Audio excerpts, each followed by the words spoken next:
हिमांजीएस academy. I am Bharti और आज के लेक्चर में हम पढ़ेंगे ओलंपिक गेम्स के बारे में।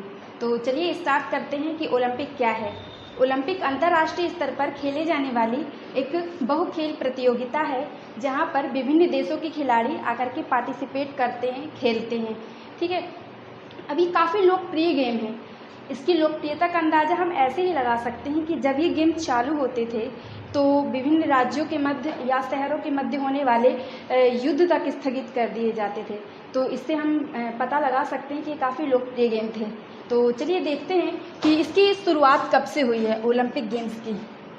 ठीक है, तो सन 1896 में यूनान का एक शहर था एथेंस, सबसे पहले ये गेम्स यहीं खेले गए थे। अब ओलंपिक गेम्स जो चालू हुए थे इसका श्रेय किसे जाता है, किस व्यक्ति ने इन गेम्स को स्टार्ट किया था, तो वो पर्सन का नाम इम्पॉर्टेंट है, आपको याद रखना है कि वो कौन थे। पिएरे डी कोबार्टिन, पिएरे डी कोबार्टिन, इन्होंने ही ओलंपिक गेम्स की शुरुआत की थी। अब ये जो ओलंपिक गेम्स होते हैं इनको ऑर्गेनाइज कौन करता है, हैंडल कौन करता है कि कौन सा गेम कब होना है, किस जगह में होना है, उनका वेन्यू कौन डिसाइड करता है, तो इसके लिए एक कमेटी है। इस कमेटी का नाम क्या है, आईओसी। ठीक है, तो आईओसी इसका फुल फॉर्म क्या है, अंतर्राष्ट्रीय ओलंपिक समिति, अंतर्राष्ट्रीय ओलंपिक समिति। जो ये समिति है आईओसी, इंटरनेशनल ओलंपिक कमेटी, वो ओलंपिक गेम्स को क्या करती है, हैंडल करती है, ऑर्गेनाइज करवाती है, कंट्रोल करती है। ठीक है, अब हम जानते हैं कि जो आईओसी है इसकी स्थापना कब हुई, तो इसकी स्थापना 23 जून 1894 को की गई थी। इसकी स्थापना कब की गई थी, 23 जून 1894 को की गई थी। ठीक है, तो इसमें जो ये डेट है 23 जून, तो हर साल हम 23 जून को क्या मनाते हैं, ओलंपिक डे के रूप में सेलिब्रेट करते हैं, ओलंपिक डे। ठीक है, अब हम जानते हैं कि जो आईओसी है, अंतर्राष्ट्रीय ओलंपिक समिति है, इसका हेड क्वार्टर कहाँ है, इसका मुख्यालय कहाँ है, तो इसका मुख्यालय है स्विट्जरलैंड में। स्विट्जरलैंड में इसका क्या है, मुख्यालय है। इसमें सदस्य कितने हैं, इसकी कार्यकारी समिति में कितने लोग वर्क करते हैं, तो ये भी इम्पोर्टेंट है जानना। तो हम देखते हैं कि इसमें कितने सदस्य हैं। तो इसमें एक अध्यक्ष होते हैं, ठीक है, 3 उपाध्यक्ष होते हैं,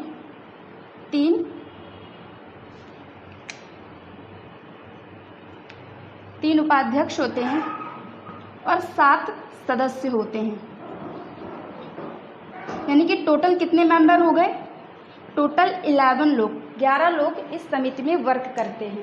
तो अब यहाँ से क्वेश्चन ये बनता है कि जो ओलंपिक समिति के अध्यक्ष हैं, प्रेजेंट में कौन वर्क कर रहा है, यहाँ के अध्यक्ष कौन है, तो आपको इनका नाम याद रखना है, थॉमस बाक। ठीक है, और आपको एक चीज़ और याद रखनी है कि जो हमारे भारत की तरफ से पहली महिला है जो कि आईओसी की सदस्य बनी है, वो कौन है, तो पहली भारतीय महिला जो कि आईओसी की मेंबर बनी है, पहली भारतीय महिला कौन है, नीता अंबानी। आपको नाम याद रखना है, नीता अंबानी। तो आपको ये दोनों नाम याद रखने हैं, थॉमस बाक जो कि आईओसी की क्या है, अध्यक्ष हैं, और जो कि नीता अंबानी कौन है, पहली भारतीय महिला है जो कि आईओसी की मेंबर बनी है। ठीक है, तो इस तरह हमने क्या जाना आईओसी के बारे में। इसकी स्थापना कब हुई थी, 1894 में। क्या भारत में भी कोई ओलंपिक से रिलेटेड कोई समिति है, कोई परिषद है, हाँ है, तो उसको आपको याद रखना है। उसका नाम क्या है, जो भारत में है, इंडिया वाली, उसका नाम है भारतीय ओलंपिक परिषद, भारतीय ओलंपिक परिषद। इसकी स्थापना कब हुई, इसकी स्थापना 1924 में हुई है। इंडिया वाली कब, 1924 में, और जो अंतर्राष्ट्रीय स्तर पर है वो 1894 में। तो ये आपको याद रखना है। ठीक है, तो हमने ये ओलंपिक के बारे में जाना कि जो ओलंपिक गेम्स है जिसकी शुरुआत 1896 में हुई है। ठीक है, तो उसको ऑर्गेनाइज, उसको हैंडल कौन करता है, आईओसी करता है। और भारत में ओलंपिक से रिलेटेड समिति का नाम क्या है, भारतीय ओलंपिक परिषद है, जो कि 1924 में इसकी स्थापना की गई थी। ठीक है, अब हम आगे देखते हैं कि जो ये ओलंपिक गेम्स होते हैं वो कितने वर्ष के अंतराल में होते हैं। कितने वर्ष के अंतराल में होती है, आप इसका स्क्रीनशॉट ले सकते हैं। चलिए, तो ये प्रत्येक 4 वर्ष में आयोजित किए जाते हैं। जो ओलंपिक गेम्स होते हैं प्रत्येक 4 वर्ष के अंतराल में ये आयोजित किए जाते हैं। और आपको फ्रेंड्स यहाँ पास याद रखना है, इसका एक सिंबल होता है, इसमें रिंग्स होती हैं। जो रिंग्स होती हैं, कितनी रिंग्स होती हैं आपको संख्या भी याद रखना है। 5 होती हैं जो कि किसको डिनोट करती हैं, महाद्वीप को डिनोट करती हैं, महाद्वीप को डिनोट करती हैं। ऐसे करके ये होती हैं 5 रिंग्स। ये 5 रिंग्स हैं, अलग अलग कलर की होती हैं। आपको साथ में इनके कलर भी याद रखना है कि कौन सा कलर किस महाद्वीप को प्रदर्शित करता है। तो आपको याद रखना है कि जो येलो कलर है, येलो कलर एशिया महाद्वीप को प्रदर्शित करता है। जो ब्लैक कलर है वो अफ्रीका महाद्वीप को, जो रेड कलर है वो उत्तरी अमेरिका व दक्षिणी अमेरिका, ठीक है। और जो ब्लू कलर है, ब्लू कलर यूरोप महाद्वीप को डिनोट करता है, ठीक है। और जो लास्ट है ग्रीन, ग्रीन ऑस्ट्रेलिया को डिनोट करता है। तो आपको ये कलर्स याद रखने हैं कि येलो एशिया को, ब्लैक अफ्रीका को, रेड उत्तरी और दक्षिणी दोनों महाद्वीप को डिनोट करता है, ब्लू यूरोप को और ग्रीन ऑस्ट्रेलिया को, ठीक है। अब हम आगे देखते हैं। आपने ओलंपिक के बारे में सुना होगा कि कई प्रकार के ओलंपिक होते हैं, winter Olympic, summer Olympic, youth Olympic. तो हम उनको जानते हैं कि कितने टाइप के होते हैं और उनके बारे में जानते हैं, ठीक है। तो 4 प्रकार के होते हैं, हम इनको 4 प्रकार से डिवाइड कर सकते हैं। एक पहला जो समर ओलंपिक के नाम से हम जानते हैं, जैसे समर ओलंपिक। जो समर ओलंपिक है वो ग्रीष्मकालीन या गर्मियों में खेले जाते हैं। इसके बाद हम देखते हैं पैरा ओलंपिक। पैरा ओलंपिक, अगला है विंटर ओलंपिक, ठीक है। और लास्ट है एक यूथ ओलंपिक। ये तो जैसे हमने बात की कि इसकी शुरुआत कब से हुई, सबसे पहले कब खेला गया था, 1896 में। और जो ये यूथ ओलंपिक है, ये यूथ ओलंपिक, जो यूथ ओलंपिक है, यूथ ओलंपिक अभी से स्टार्ट किया गया था 2010 से, ठीक है। 2010 से सबसे पहले कहाँ खेला गया था, सिंगापुर में खेला गया था। उसके बाद 2014 में, उसके बाद 2018 में खेला गया था। 2018 में कहाँ, अर्जेंटीना में खेला गया था। और 2022 में कहाँ खेला जाएगा, सेनेगल में खेला जाएगा, सेनेगल में। आपको याद रखना है कि जो यूथ ओलंपिक है, यहाँ पर कितने एज के प्लेयर्स यहाँ पार्टिसिपेट कर सकते हैं। यूथ यानी कि एज लिमिट यहाँ रहती है। एज लिमिट की बात करें हम तो यहाँ 14 से 18 वर्ष तक के प्लेयर्स ही यहाँ पास पार्टिसिपेट करते हैं, ठीक है। अब देखते हैं हम विंटर ओलंपिक के बारे में। यूथ ओलंपिक में आपको इतना ही याद रखना है। जो विंटर ओलंपिक की बात करें तो पहले समर ओलंपिक और विंटर ओलंपिक कॉमन थे, साथ ही ऑर्गेनाइज किए जाते थे, ठीक है। लेकिन सन 1924 में इसे अलग कर दिया गया और विंटर ओलंपिक अलग से ऑर्गेनाइज होने लगे, ठीक है। विंटर ओलंपिक ठंडियों के मौसम में खेला जाता है और यहाँ पास अधिकतर गेम्स बर्फ़ में ही खेले जाते हैं, जैसे कि आइस हॉकी हो गया या स्कीइंग हो गया, तो बर्फ़ में ही अधिकतर ये खेल खेले जाते हैं, इसलिए इन दोनों को अलग कर दिया गया, ठीक है। अब हम बात करते हैं पैरा ओलंपिक की। तो जैसे ही समर ओलंपिक ख़त्म होते हैं और उसी जगह में इन गेम्स के ख़त्म होने के बाद पैरा ओलंपिक स्टार्ट होते हैं। अब ये पैरा ओलंपिक कब से चालू हुए थे, 1960 से चालू हुए थे। इनको स्टार्ट करने का उद्देश्य क्या था कि जब द्वितीय विश्व युद्ध हुआ था तो उसमें काफ़ी सैनिक घायल हो गए थे और घायल होने की वजह से उनको मोटिवेट करने के लिए डिसाइड किया गया कि कुछ ऐसे गेम्स खेले जाएं जिसमें इनको भी भाग लेने का मौका मिले। तो 1960 में फिर ये पैरा ओलंपिक गेम्स खेले जाने लगे। सबसे पहला ओलंपिक कब खेला गया था, 1960 में। और भारत पहले यहाँ पर इसमें पार्टिसिपेट नहीं करा था। भारत इसमें कब से पार्टिसिपेट किया, सन 1968 से स्टार्ट किया। खैर अब आप लोग को इतना याद रखना है कि पैरा ओलंपिक 1960 से स्टार्ट हुए, ठीक है। अब हम बात करते हैं समर ओलंपिक की। सबसे ज़्यादा जो क्वेश्चन बनते हैं जहाँ से क्वेश्चन आते हैं वो समर ओलंपिक के बारे में। तो जैसा कि मैंने बताया कि 1896 में सबसे पहले खेले गए थे। कहाँ खेले गए थे? यूनान के एथेंस शहर में खेले गए थे। उसके बाद अब हम देखते हैं कि 2016 में ये ओलंपिक हुए थे। आप इसको स्क्रीनशॉट ले सकते हैं। हम बात करते हैं समर ओलंपिक की।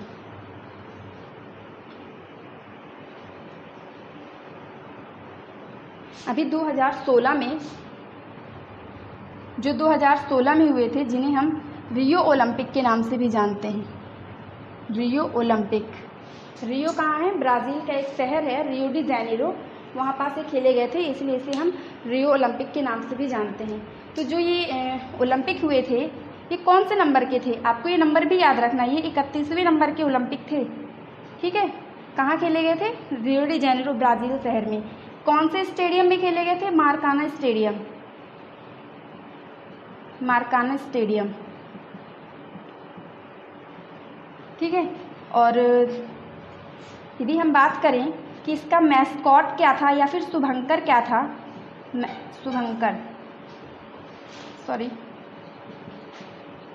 इसका शुभंकर था एक विनीसियस, उसका नाम था विनीसियस। आपको ये नाम याद रखने हैं, जो मैं पॉइंट्स बता रही हूँ कि 31वें नंबर के थे, ये मारकाना स्टेडियम में खेले गए थे। इसका शुभंकर क्या था? विनीसियस, एक पशु है, जानवर है। ठीक है, अब हम इसकी बात करते हैं कि जो ये 2016 के ओलंपिक हुए थे, इसमें भारत की तरफ से ओपनिंग सेरेमनी में ध्वजवाहक कौन था? इंडिया की तरफ से जो ओपनिंग हुई थी, ओपनिंग सेरेमनी में भारत की तरफ से ध्वजवाहक कौन था? अभिनव बिंद्रा था। कौन थे? ध्वजवाहक अभिनव बिंद्रा। अभिनव बिंद्रा के बारे में तो आपने सुना ही होगा, शूटिंग करते हैं और इन्होंने ओलंपिक में गोल्ड भी जीता है। 2008 के बीजिंग ओलंपिक में इन्होंने गोल्ड जीता था इंडिविजुअली। ठीक है, अब इसके बाद बात करते हैं क्लोजिंग सेरेमनी की। तो जो क्लोजिंग सेरेमनी हुई थी, उसमें भारत की तरफ से ध्वजवाहक कौन था? साक्षी मलिक।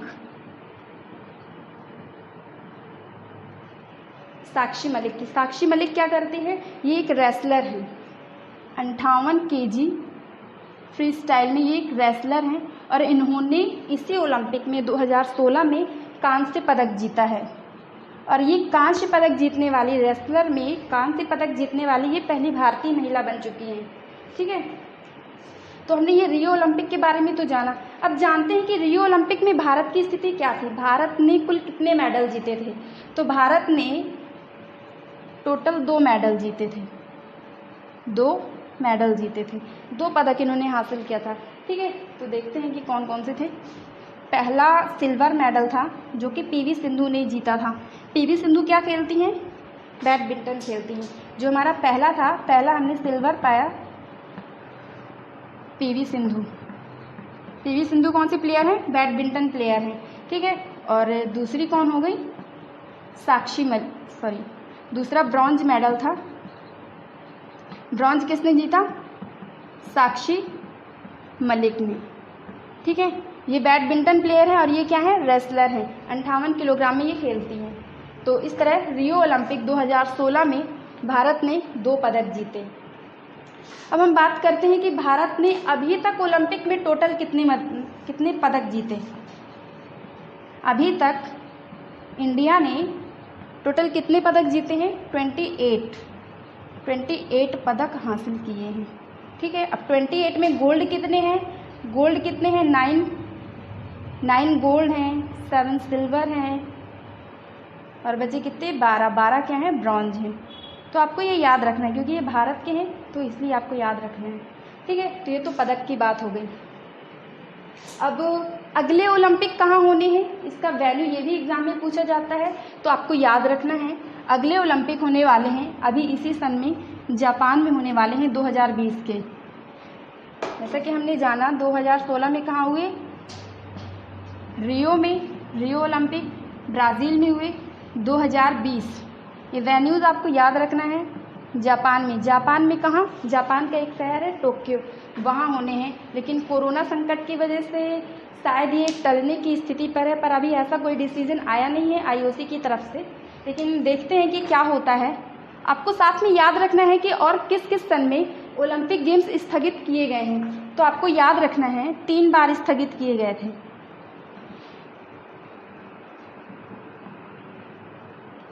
कब कब?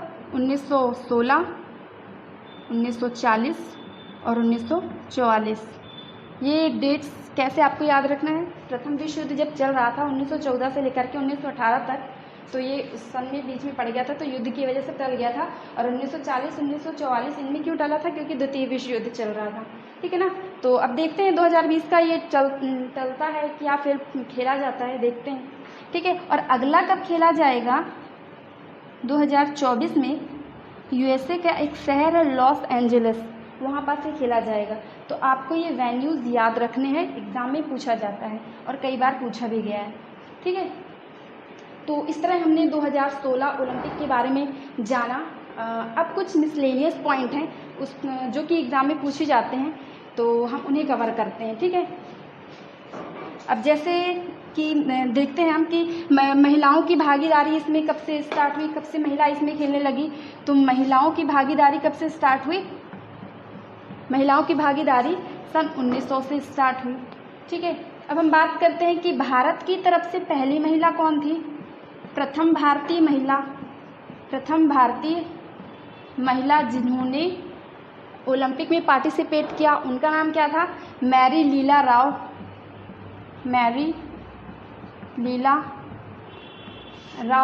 और पदक तो हमने बात कर ही लिया कि अभी तक भारत ने कुल कितने पदक जीते हैं? 28 पदक जीते हैं। ठीक है। अब आपको यहाँ पास याद रखना है कि जो टीवी में प्रसारण होता है, तो ओलंपिक का प्रसारण कब से स्टार्ट हुआ? ये भी स्टैटिक पॉइंट है, आपको याद रखना है। 1960 से टेलीविज़न पे ओलंपिक गेम्स का प्रसारण स्टार्ट हुआ था। ठीक है। और इसके बाद हम देखते हैं कि ऐसा कौन सा देश है जो एक ही ओलंपिक में सबसे ज़्यादा पदक जीता हो। तो ऐसा कौन सा देश है एक ही ओलंपिक में पदक जीतने वाला? एक ही ओलंपिक में पदक जीतने वाला देश कौन सा है? रूस है। उसने 1988 के सियोल ओलंपिक में सबसे ज़्यादा पदक जीते थे। ठीक है। अगला हम देखते हैं कि ऐसा कौन सा देश है या ऐसी कौन सी जगह है जहां सर्वाधिक बार ओलंपिक को ऑर्गेनाइज किया गया। तो वो क्या है? लंदन है। लंदन में अभी तक 3 बार ओलंपिक गेम्स ऑर्गेनाइज किए जा चुके हैं। ठीक है। अब हम बात करते हैं कि जैसे हमने देखा कि रूस तो इंडिविजुअल एक कंट्री हो गई, इसी तरह कोई एक व्यक्ति होगा जो सबसे ज़्यादा पदक जीता होगा। तो ओलंपिक गेम्स में सबसे ज़्यादा पदक जीतने वाले हैं यूएसए के एक प्लेयर हैं, तैराक हैं। कहाँ के हैं? यूएसए के तैराक हैं, जिन्हें हम गोल्डन शार्क के नाम से जानते हैं। तैराक हैं जिन्हें हम गोल्डन शार्क के नाम से जानते हैं। उनका नाम क्या है? Michael Phelps. आपको याद रखना है। ठीक है। नाम क्या है उन पर्सन का? Michael Phelps. तो ये क्या है? इन्होंने सबसे ज़्यादा पदक जीते हैं इंडिविजुअली। ठीक है। और कंट्री कौन सी है? रूस है, जिसने सबसे ज़्यादा पदक जीते हैं। और भारत ने तो अब तक 28 पदक ही जीते हैं। ठीक है। तो इस तरह हमने ओलंपिक गेम्स के बारे में जाना। यदि आपको कोई डाउट हो तो आप कमेंट बॉक्स में पूछ सकते हैं उसे। अब मैं कुछ क्वेश्चंस पूछती हूँ, उसका आपको जवाब देना है कमेंट बॉक्स में। ठीक है। तो आपको बताना है कि भारत की जो ओलंपिक समिति है, भारतीय परिषद है, भारतीय ओलंपिक परिषद, उसकी स्थापना कब हुई और जो साक्षी मलिक है वो कौन सा गेम खेलती है। ठीक है। और आपको बताना है कि ठीक है, हो गया इतने ही क्वेश्चंस के आंसर दीजिएगा। Thank you.